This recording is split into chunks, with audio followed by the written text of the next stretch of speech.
Mateus capítulo 8, dos versículos 18 a 20. O texto sagrado nos diz: quando Jesus viu a multidão ao redor, deu ordens para que atravessassem para o outro lado do mar. Então o mestre da lei, aproximando-se, e disse: Mestre, eu te seguirei por onde quer que fores. Jesus, respondendo a ele, fitando os olhos nele, disse: as raposas têm suas tocas, e as aves do céu têm seus ninhos, mas o Filho do Homem não tem onde repousar a cabeça. Pai, no nome do teu Filho amado Jesus Cristo, fala conosco por intermédio da tua palavra nessa tarde de sábado. Deus, edifica-nos, encoraja-nos, consola, nos exorta em amor, para que nós não possamos ser mais os mesmos, mas possamos ser transformados por tua palavra. Fala, ó Deus, aqueles que ainda não professam o teu nome, não professam a ti como Senhor e Salvador das suas vidas. Fala aos nossos ouvintes. Ó Deus, os nossos ouvintes estejam com o coração aberto, um coração propício para a boa semente ser plantada, e que no tempo oportuno essa semente venha germinar e gerar crescimento e frutificação no teu Espírito Santo. Nós rogamos e te pedimos tão somente a tua presença, nenhuma outra presença, mas a presença do Espírito Santo neste momento. Repreendemos toda resistência, toda dureza do coração, repreendemos toda força do mal. Em nome de Jesus, nós assim te agradecemos e te rogamos em nome de Jesus e para a tua glória. Amém. Estamos diante de mais uma porção das Sagradas Escrituras, e como Jesus Cristo, ele marcava esses encontros com pessoas que provavelmente seriam transformadas. Muitas foram transformadas, muitas foram curadas, muitas seguiram a Jesus Cristo, se tornaram daquela grande multidão que o cercavam muitas vezes. Muitos seguiram, muitos foram seus discípulos. E ouvintes do programa Palavra Verdadeira, Jesus é Senhor daqueles que o servem. Jesus traz algumas exigências para aqueles que o querem e o desejam segui-lo. E a prerrogativa máxima de Jesus para que todos aqueles que o buscam e têm o interesse de serem seus discípulos é justamente nós tentarmos tomar o exemplo de Cristo. Ele é o nosso modelo, ele é o nosso mestre por excelência, e tentarmos imitá-lo, buscando dia após dia ser perfeito como o Pai Celestial. O Deus Pai é perfeito. Esse é o padrão de todo crente. É buscar ser perfeito, é buscar ser a cada dia parecido com Cristo, é ter uma fé genuína e um arrependimento voltados à pessoa bendita de Cristo Jesus. Esse é o compromisso, esse é o comprometimento de todos aqueles que vão à pessoa de Cristo. Esse é um compromisso, é uma dedicação exclusiva e radical ao Senhor Jesus Cristo. E Jesus Cristo, ele requerá de todo aquele que quer seguir os seus passos. Pois bem, temos aqui, à medida que nós folheamos e observamos essa narrativa, temos aqui um encontro de Jesus com certo homem, mestre na lei, um possível candidato a ser discípulo de Jesus. Diante dessa explanação breve, iremos meditar no seguinte tema essa tarde. Presta atenção. Observe o que eu irei afirmar nessa tarde. Aqueles que seguem a Jesus são peregrinos. Aqueles que seguem a Jesus são peregrinos. De que maneira aqueles que seguem a Jesus são peregrinos? São forasteiros. Vivem essa jornada com um objetivo, com um propósito de seguir os passos do seu mestre por excelência. entendendo que essa não é a nossa pátria. A nossa pátria é além desta. A nossa nação é além desta vida. É a nação que o Senhor escolheu para nós vivermos após a morte.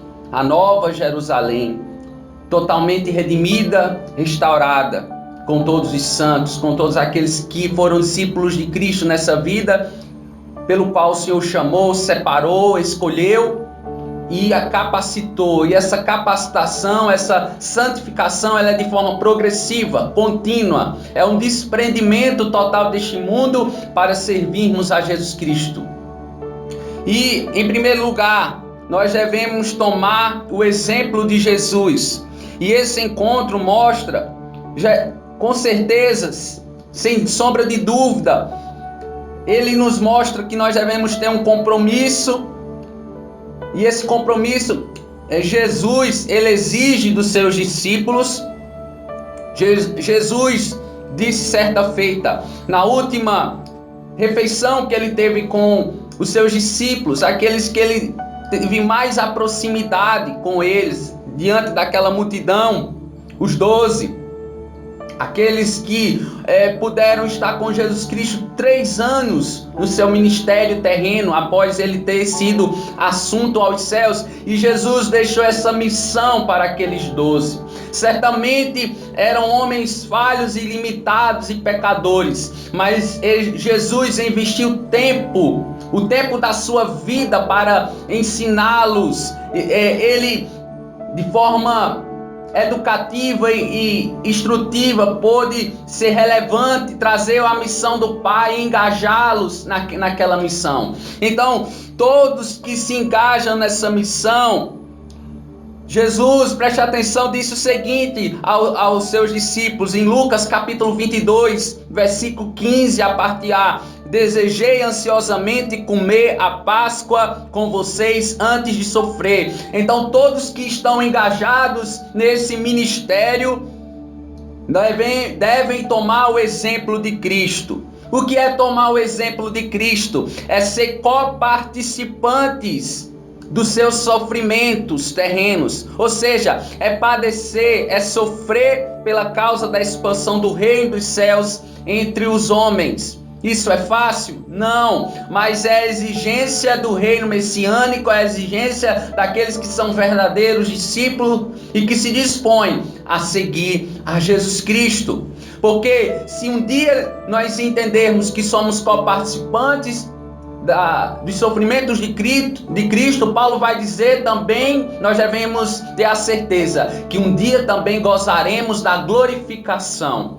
Então uma coisa, ela está associada em parceria com a outra, os sofrimentos nessa vida e a glorificação no porvir. Isso não parece em nada, se nós prestarmos atenção, com o falso evangelho que tem sido pregado por aí, com a infeliz afirmação: venha para Jesus e pare de sofrer. Nada disso.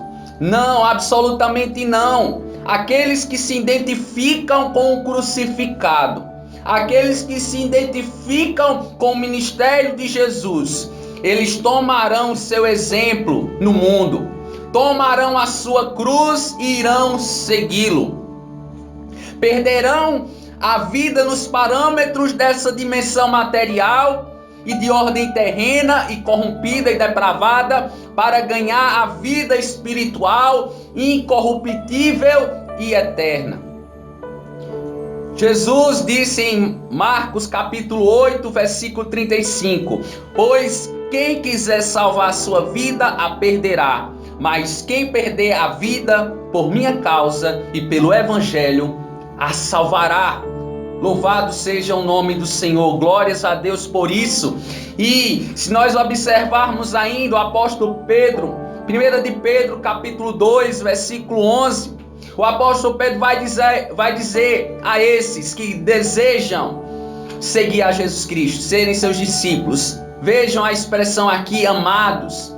Ele começa de forma amorosa, tratando aqueles que haveriam de ser seus discípulos de Cristo, chamando-os de forma amável, amados, insisto em que, como vocês, como estrangeiros e peregrinos no mundo, vocês se abstenham dos desejos carnais que guerreiam contra a alma. Aqui o apóstolo Pedro nos faz refletir, assim como Israel peregrinou no Egito em busca da terra prometida, a terra que mana leite e mel, assim todo seguidor de Jesus deve deixar de lado as suas paixões desenfreadas.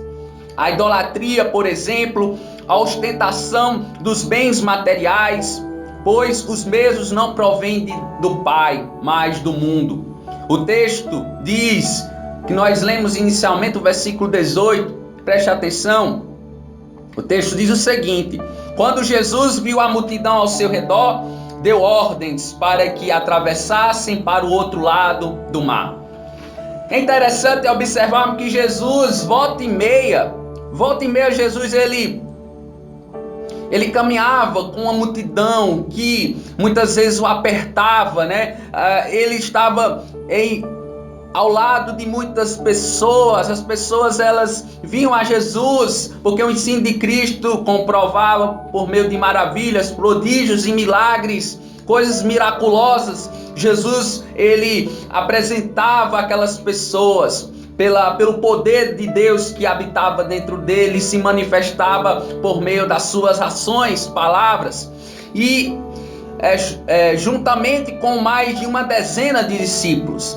Além dos 12 apóstolos, ele tinha outras dezenas de discípulos que tomaram nota, se apropriaram daquele ensino e, pela ação do Espírito Santo nas suas vidas, seguiram o ensino de Jesus como rabi.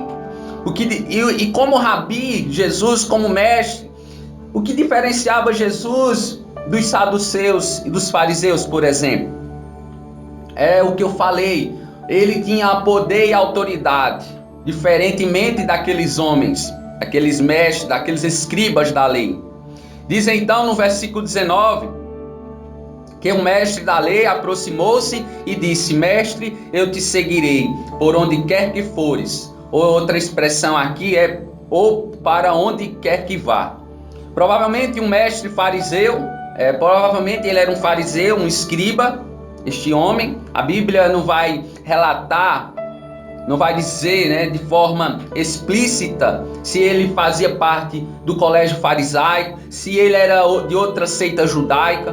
O certo é que não sabemos ao certo, né? É certo que esse mestre da lei, vendo Jesus, aproximando-se dele, o reconheceu, chamando-o de mestre.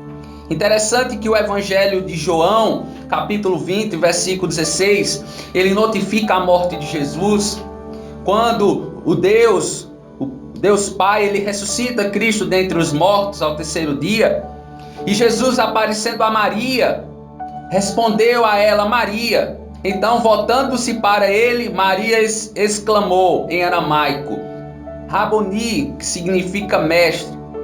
Então, Maria reconheceu o senhorio de Cristo sobre a sua vida, em humildade, em demonstração de humilhação perante o Senhor. Então, todos aqueles que se aproximam de Cristo, que reconhecem o seu senhorio, eles devem serem mansos e humildes de coração, reconhecer com humilhação que nada são, nada têm, e todas as coisas que haverão de ser é por meio da ação maravilhosa de Cristo nas suas vidas. E ouvintes do programa Palavra Verdadeira, hoje é o dia de você, quem sabe, talvez reconhecer o Senhor Jesus Cristo como o mestre por excelência da sua vida. É hoje, não deixe para amanhã. Hoje eu lhe farei esse convite para você ser um servo, para você ser um discípulo e um seguidor de Jesus Cristo. Com Maria, a serva de Jesus, nós podemos expressar também por meio de canções e por meio deste hino que Maria entoou em Lucas capítulo 1, versículos 46 a 48.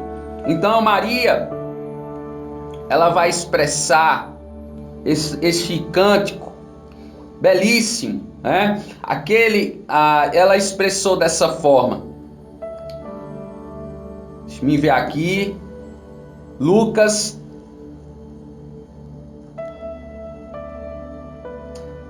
Mateus 28, 20. Lucas capítulo 1, versículo 46 a 48. Então, disse Maria: minha alma engrandece ao Senhor e o meu espírito se alegra em Deus, meu Salvador, pois atentou para a humildade da sua serva. Preste atenção, esse texto justamente Maria louva a Deus por intermédio do seu Filho Jesus Cristo, aquele que do seu ventre propôs salvação diante da plenitude dos tempos, nascido debaixo da lei, através de uma virgem. Maria, ela reconheceu que Cristo, além de ser seu filho, biologicamente, reconheceu também que ele é o seu Salvador, ele é o seu Senhor. Importa que também nós reconheçamos nessa tarde que ele é Senhor e Salvador das nossas vidas. Você pode me perguntar: pastor, como seguirei a Jesus por onde quer que eu vá? Como o mestre da lei expressou. E eu te respondo, usando as palavras do pastor Russell Shedd, saudosa memória, já falecido, homem de Deus, deixou um legado pastoral e missional de grande valia para o cristianismo protestante e evangélico. Segundo o pastor Russell Shedd, é procurar executar a sua vontade, é procurar viver as verdades de Deus por intermédio do ensino do Espírito Santo, no poder e na autoridade de Cristo Jesus. Aí você pode me perguntar ainda: como posso conhecer a vontade de Deus?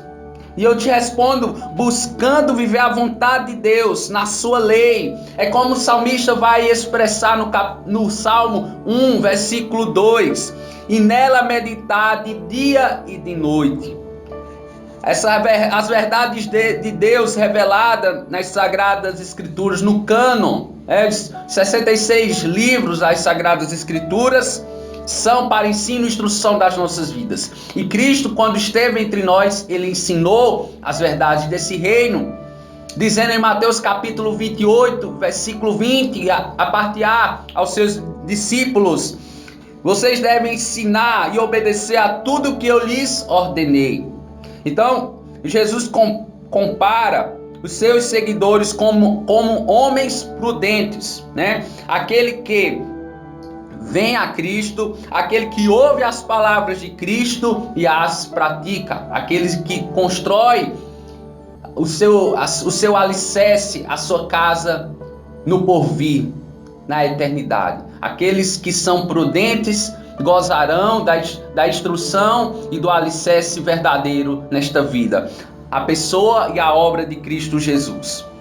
Aqueles que seguem a Jesus são peregrinos, estou afirmando. De que maneira aqueles que seguem a Jesus são peregrinos? Em primeiro lugar, nós devemos tomar o exemplo de Jesus Cristo. Em segundo lugar, sendo imitação de Jesus. Como é que nós seremos imitação de Jesus?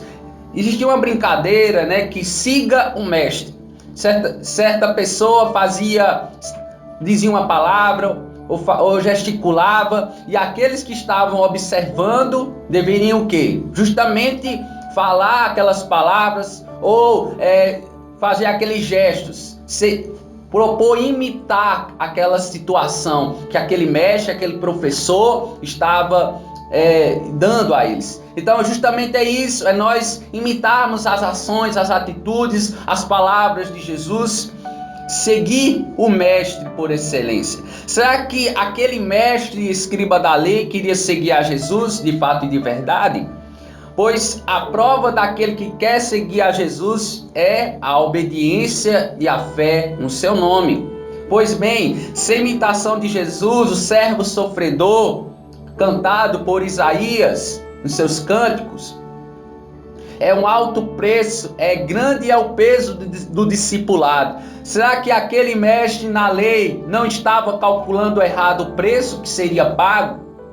Será que a sua decisão de seguir a Jesus não foi precipitada? Talvez. É provável que aquele homem chamado mestre da lei fosse um opositor de Jesus. Talvez um escriba, um fariseu, como já refletimos nessa tarde.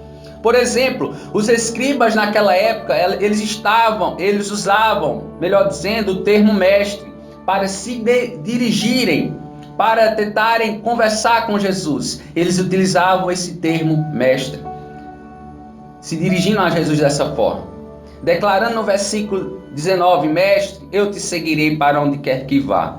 Veja a resposta de Jesus àquele mestre, aquele escriba: as raposas têm suas tocas e as aves do céu têm seus ninhos, mas o Filho do Homem não tem onde repousar a cabeça. Jesus, ele responde a ele justamente utilizando de um artifício, algo que ele ilustrava através de uma história, e ele compara, ele faz aqui uma comparação bem simples, a gente observa essa comparação, Ele diz: raposas do campo têm as suas tocas e as aves dos céus têm os seus ninhos. Ele fala de coisas verídicas, ele fala de coisas que são certas, que esses animais aqui, eles têm aonde repousar, têm aonde se alojar, ficarem seguros.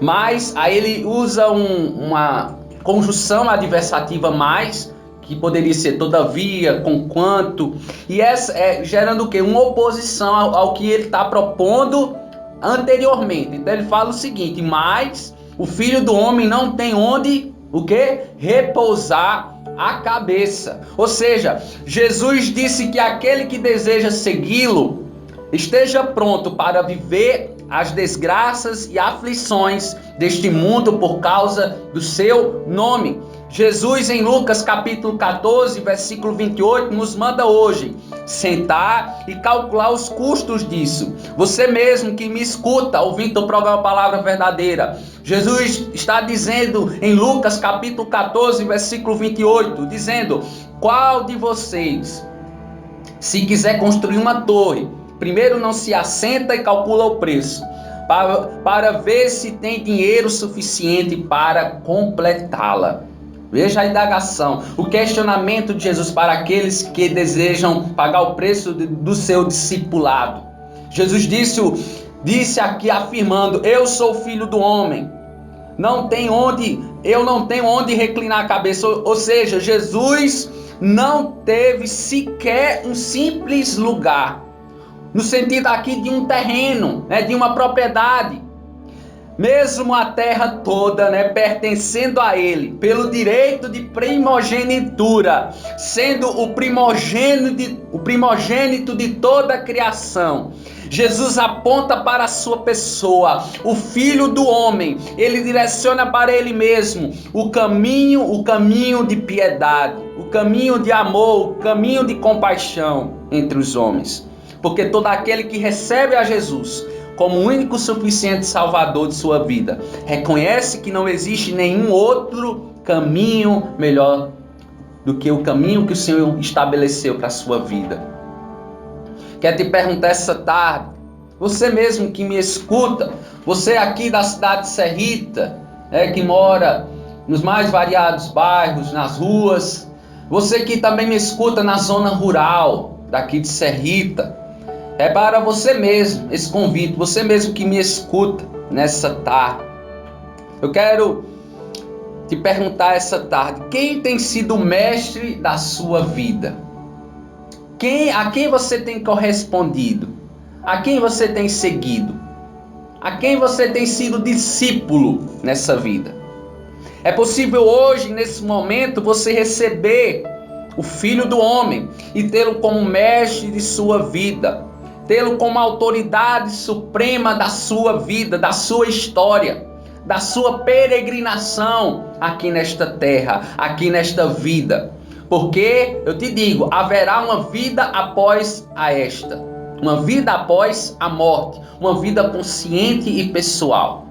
E se você for seguidor de Cristo nessa vida, certamente você gozará da sua alegria, gozará da sua presença na vida no porvir. E eu proponho a você um desafio. É possível você se entregar, é possível você receber a Cristo. De que maneira? Confessando no seu nome, crendo nele, tendo a sua confiança, esperança e fé depositadas em Cristo. Então faça essa oração comigo.